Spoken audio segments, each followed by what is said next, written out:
Okay, in this video I'm going to show you how to check if a number is odd or even.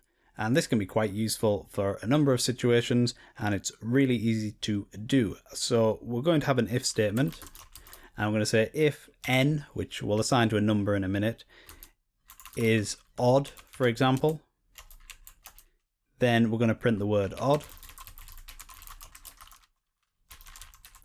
And if it's even, so else, we shall print the word even.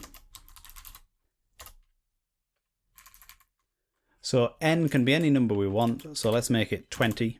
And to check if a number is odd, you just need to mod by 2, and the mod operator will divide the number and give us the remainder.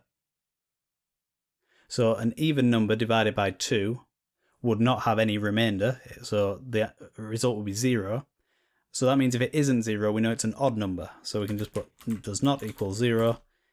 And if I hit F5, it should say even, because 20 is an even number. If I change it to 21, it's going to do the mod by 2, divide it by 2, and check what the remainder is. And the remainder won't be 0, it'll be point something something, because 21 divided by 2 is not an even number. So we'll hit F5 and it says odd. So it's a really easy way to check if a number is odd or even. Just use the modulo operator followed by the number 2 and just see if it's evenly divisible by 2. Okay, I hope you found this quick tip useful. If you'd like to see more videos like this, please click the subscribe button on YouTube and click the like button as well. You can also check out my Patreon page. There's a link in the video description where I post videos there every month. Thanks for watching. I'll see you next time.